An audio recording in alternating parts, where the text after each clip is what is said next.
Thank you very much for this opportunity to speak on this very important bill, a bill which we have all been waiting for now about 4 years, and before that many more years when they were in preparation. वैसे तो मेरे मित्रों ने काफ़ी कुछ कहा है इस बिल के बारे में, खास करके मेरे मित्र मणिशंकर अय्यर जी ने जिस प्रकार से इस बिल का स्वागत भी किया और इस बिल की निंदा भी की। मुझे लगता है वास्तव में उनकी निंदा के बाद हम सब के लिए कुछ बहुत ज़्यादा रहता नहीं है इस बिल में कहने के लिए, परंतु इन सब विषयों को ध्यान में रखते हुए मैंने अपने विषय थोड़े बदले हैं। एनके बाबू ने काफ़ी कुछ चीज़ें सदन के सामने रखी हैं जिसमें इस बिल में जो प्रावधानिक कमियां हैं, कमज़ोरियां हैं, उसके बारे में उन्होंने सदन का ध्यान अवगत किया है। तो इसलिए मैं मणिशंकर जी की बात को आगे लेते हुए कुछ आर्थिक विषयों के बारे में थोड़ा कहूँगा और फिर इस बिल के कुछ प्रावधान जो अभी तक की बातचीत में रह गए हैं उसके ऊपर थोड़ा सा सदन का ध्यान आकर्षित करूँगा। मणिशंकर जी ने जरूर कुछ चीज़ों पे इंस्टीट्यूट ऑफ चार्टर्ड अकाउंटेंट्स को बड़ा क्रिटिसाइज़ किया है, पर उस दिन कुछ ही दिन पहले कुछ चार्टर्ड अकाउंटेंट्स मेरे पास आए थे। वो कह रहे थे कि कब तक एक सत्यम का केस या एक या दो केस के ऊपर आप हमारे पूरे प्रोफेशन को डंडा मारते रहेंगे, जबकि वास्तव में अगर फिर उसी मापदंड से कल राजनीतिज्ञों के ऊपर जनता प्रहार करे कि आपके कितने राजनीतिज्ञों ने कितने गलत काम किए और उनको क्या सजा हुई है, अगर उसके ऊपर मापदंड के ऊपर ऑडिटर्स और चार्टर्ड अकाउंटेंट्स को खड़ा करना पड़े, उसी मापदंड पे फिर राजनीतिज्ञों को या लॉयर्स को या बाकी और प्रोफेशंस को खड़ा करने की कोशिश करें, तो मेरे ख्याल से हम सब के लिए बड़ी तकलीफ की बात होगी। खास करके मणिशंकर जी के कई मित्रों के लिए बड़ी तकलीफ की बात होगी।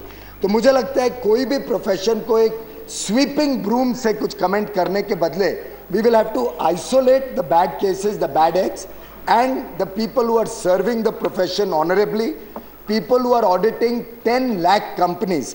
शायद मणिशंकर जी ने कुछ गर्मा गर्मी में कह दिया कि 30 लाख बोगस कंपनीज हैं। मुझे पता नहीं उनको ये फिगर कहाँ से मिला, पर इस देश में 30 लाख कंपनियां ही नहीं हैं। तो बोगस उनके मन में हो सकती हैं बोगस कंपनीज, पर जिस देश में कंपनियां 10-11 लाख के करीब हैं तो कुछ कंपनियां ज़रूर बोगस होंगी, लेकिन उसका 30 लाख, चलो 13 लाख तो इक्वली बैड है क्योंकि कंपनियां ही 11 लाख 10, साढ़े 10-11 लाख हैं। तो 13 लाख हो या 30 हो, वो जरूर उनके मन में हैं। और अगर बोगस कंपनियां हैं तो मेरे ख्याल से उसकी भी जिम्मेदारी सरकार की है, उसकी भी जिम्मेदारी सरकार के डिपार्टमेंट विभागों की है कि उसके ऊपर सख्त से सख्त कार्रवाई करे और उसको बाहर निकाल के उन प्रमोटर्स को, उन डायरेक्टर्स के ऊपर कार्रवाई हो। एनके बाबू ने एक चीज कही थी जिसको मैं थोड़ा सा ठीक कर दूं।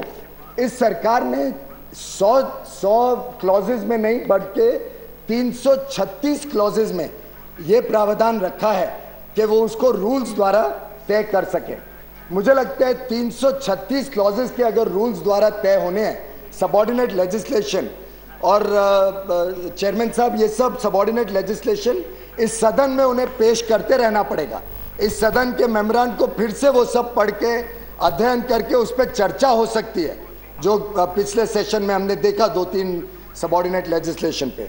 मुझे लगता है जो पर्पस था इस बिल को अमेंड करने या इस बिल को एक नया रूप देने का, जिस प्रकार से सरकार के प्रतिनिधि बड़ी बड़ी आवाज करते थे कि हम पूरे कंपनीज एक्ट का रिवैम्प कर रहे हैं, हम एक आधुनिक स्थिति को, इंटरनेशनल पैरामीटर्स को देखते हुए देश के सामने एक नया आह्वान दे रहे हैं, नई दिशा दे रहे हैं कंपनीज एक्ट को।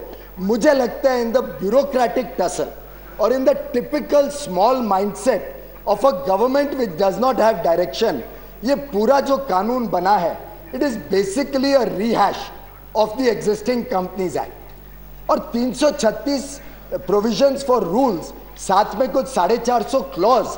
कल को सरकारी अफसर कहेगा, कोई भी प्रमोटर, कोई भी डायरेक्टर, कोई भी ऑडिटर को कि ignorance of the law is no excuse. ये तो देश की एक्सेप्टेड प्रिंसिपल है।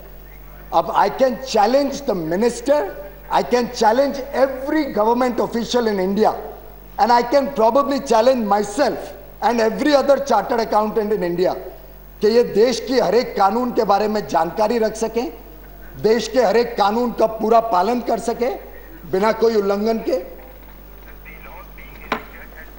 और जब प्रिस्क्राइब रूल्स होते हैं वो तो और ज़्यादा मुश्किल होता है। उसके बारे में तो जानकारी बहुत आसानी से पब्लिक डोमेन में मिलती भी नहीं है। तो मुझे लगता है अगर आप सरकार वास्तव में ये चाहती थी कि लोगों की समस्याएं कम हो, एक आसान सरल कानून आए, एक कानून जो एक नौजवान मंत्री पेश कर रहे हैं इस सदन में। वैसे तो नौजवान मंत्री बहुत कम है इस सरकार में, बात नौजवानों की बड़ी करते हैं, पर गिने चुने नौजवानों को उन्होंने मौका दिया है। पर मुझे बड़ी प्रसन्नता है कि मेरे मित्र ने बड़ी मेहनत की है, उन्होंने इस कानून को सदन में पेश करना, उसके ऊपर बड़े खुले दिल से उन्होंने लोकसभा के सुझावों को मद्देनज़र रखते हुए उसमें अमेंडमेंट्स किए। उस मात्रा में मैं ज़रूर तारीफ़ करूंगा मंत्री जी की। लेकिन सरकार को ये भी चेतावनी दूंगा कि आप ज़रूर और युवा मंत्रियों को सामने लाएं जो इस प्रकार के खुले दिल से देश की रणनीति राजनीति आगे लेके जा सकें। मुझे नहीं समझ में आता कि सरकार की क्या मजबूरियां हैं कि वो एक या दो मंत्रियों को, नौजवानों को आगे लेके आते हैं। आर्थिक स्थिति में तो बड़ी गंभीर समस्या है, हम सब जानते हैं स्थिति देश की बिगड़ रही है। अब जब बिगड़ती हुई स्थिति का सामना करना हो, उसमें आप कानून को सरल बनाएं, लोगों को प्रोत्साहन दे के वो देश में आके निवेश करें, लोगों को प्रोत्साहन दे के देश में आके व्यापार करें, वो हमारा तौर तरीका रहेगा? या इस सरकार के हिसाब से इतना ज़्यादा कॉम्प्लिकेट कर दो, इतना ज़्यादा मुश्किल सामने ले आओ कि कोई भला आदमी भी इस देश में धंधा, व्यापार, बिजनेस, कॉरपोरेट एक्टिविटीज़, कंपनियां ना चला सके? मैं समझता हूं कि इस मेरे मित्र मंत्री को एक जिम्मेदारी है कि वो कानून और कानून के प्रावधानों को सरल बनाने के ऊपर ध्यान दे, और हो सके तो जो देश के सामने समस्याएं हैं उसको लिप सिंपैथी देने के बदले वास्तव में सरकार और उनके डिपार्टमेंट कुछ ऐसे ठोस कदम लें जिससे फिस्कल डेफिसिट हो, करंट अकाउंट डेफिसिट हो, महंगाई हो, ब्याज के दर हो, falling industrial index of industrial production, manufacturing, services, agriculture, जो कभी भी इस देश में तीनों एक साथ नहीं गिरे, जो पहली बार इतने स्ट्रेस्ड हैं, इन सब के ऊपर ध्यान दें, बजाय के सिर्फ नए कानून में और ज़्यादा कॉम्प्लिकेशन, नए प्रावधान। इसके अलावा ईज ऑफ डूइंग बिजनेस के ऊपर ये सरकार फोकस करे।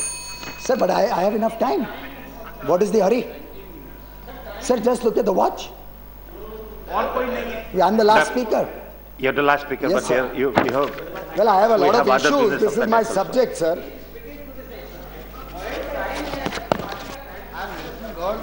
नहीं, आपके दो स्पीकर ऑलरेडी। मुझे लगता है ऑनरेबल चेयर को मैंने मित्र मंत्री की थोड़ी तारीफ कर दी, शायद पसंद नहीं आए, तो मैं तारीफ कम करूंगा, अभी थोड़ा उनकी आलोचना पे लगता हूं।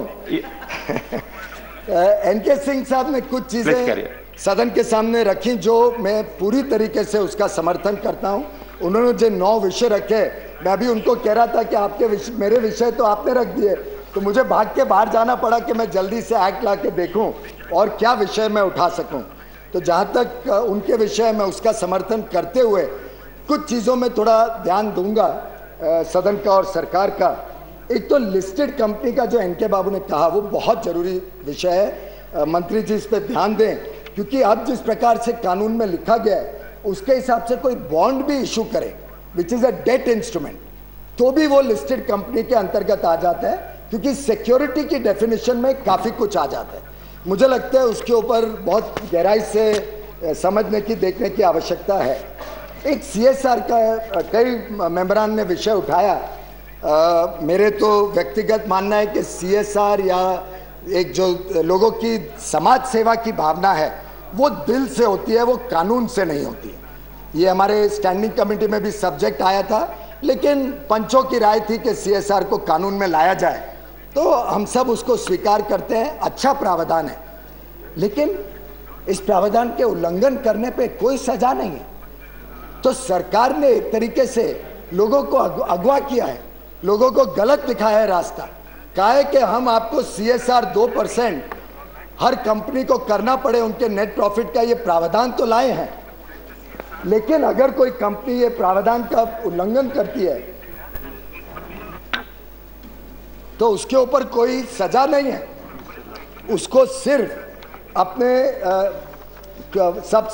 सेक्शन 134 सबसेक्शन 3 क्लॉज ओ द्वारा उसको कारण लेने पड़ेंगे कि वो क्यों इस CSR का पालन नहीं कर पाया, और एक बार वो कारण दे दे उसके बाद उसके ऊपर कोई कार्रवाई नहीं।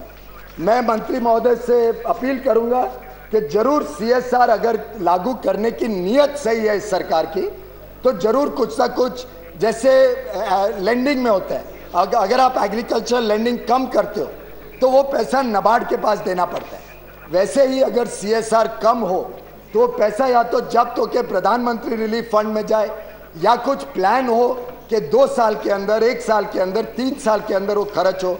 ऐसा कुछ ना कुछ इस प्रावधान को सुधार की आवश्यकता है। एक नंबर ऑफ ऑडिट्स के ऊपर विषय काफ़ी बार डिस्कस हुआ, लेकिन उसमें मुझे खुशी है कि सरकार ने करेक्ट कर दिया है और उसको एज प्रिस्क्राइब किया है। मैं चाहूँगा कि सरकार उस पर गौर करे कि इस देश में इतने प्रैक्टिसिंग चार्टर्ड अकाउंटेंट्स ही नहीं है जो 10-11 लाख कंपनियों का ऑडिट कर सकें, अगर सिर्फ 20 का प्रावधान रखा। मुझे लगता है पब्लिक लिमिटेड कंपनीज का लिमिट 20 का रखना आवश्यक रहेगा, जिससे इसके ऊपर नए चार्टर्ड अकाउंटेंट्स या नए ऑडिटर्स को भी मौका मिल सके। एक सरकार ने हार्श पेनल्टीज जो ऑडिटर्स के ऊपर रखी हैं, क्लॉज 145 सेकेंड प्रोविजो में क्लॉज 447 की पेनल्टीज अप्लाई की हैं। तो इससे क्या होगा, पूरे फर्म को, एक ऑडिटर गलत हो उसके गलत के ऊपर जिम्मेदारी आएगी।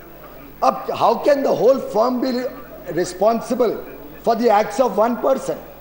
मुझे लगता है इसके ऊपर थोड़ी क्लैरिटी की आवश्यकता है, जिससे पूरे फर्म के ऊपर नहीं, पर जिस ऑडिटर ने गलत काम किया है उसके ऊपर इसकी पूरी पेनल्टी, फ्रॉड हो, मिसफीजेंस हो, जो गलत काम जिसने किया उस पर सख्त से सख्त कार्रवाई हो, सख्त से सख्त उस पर पेनल्टी, फाइन, इम्प्रिजनमेंट लगे, लेकिन पूरे ऑडिट फर्म पे नहीं, क्योंकि ऐसा संभव नहीं है कि हर एक जने की लायबिलिटी दूसरे के ऊपर जा सके। इसी तरीके से क्लॉज 245(1)(g) में inclusion of auditor in class action suits provide किया गया। अब आप एक्सपर्ट्स, एडवाइजर्स, कंसल्टेंट्स, हर एक को क्लास एक्शन सूट में ले आए, तो कोई भी लोग इकट्ठे होके किसी भी प्रकार के वेस्टेड इंटरेस्ट पे इनको अगर खींच सके, तो हर एक व्यक्ति इतना केयरफुल हो जाएगा, इतने कैविएट्स डालेगा, इतना ज़्यादा एक्सक्लूजन्स डालेगा अपने रिपोर्ट में कि उस रिपोर्ट की वैल्यू खत्म हो जाएगी।